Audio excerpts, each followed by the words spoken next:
আসসালামু আলাইকুম সুপ্রিয় দর্শক মণ্ডলী, আপনাদেরকে একটি সুন্দর ভিডিও উপহার দেব।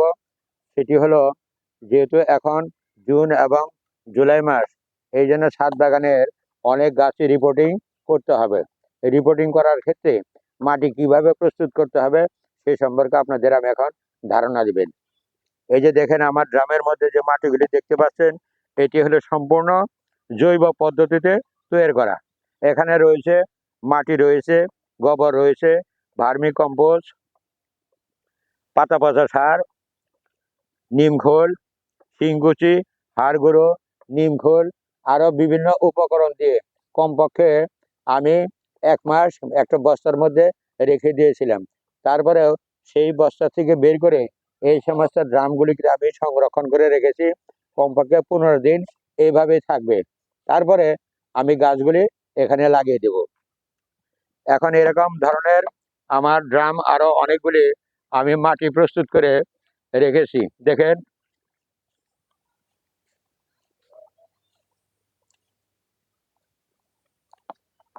এই মাটিগুলি যখন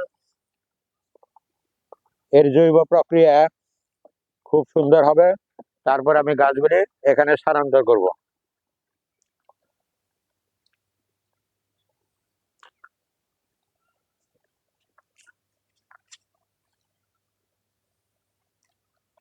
এইভাবে একটু মাটিগুলি উলট পালট করে দিলে খুব সুন্দর হবে। এটি হলো সম্পূর্ণ জৈব পদ্ধতিতে করা। যেহেতু আমার ছাদ বাগানের মূল স্লোগান হলো, বাংলার মাটি সোনার চেয়ে খাঁটি, বাংলার ছাদে ছাদে জৈব সার গাছে গাছে। আমিও আমার ছাদ বাগানের প্রতিটি গাছ এই জৈব পদ্ধতিতেই করে থাকি।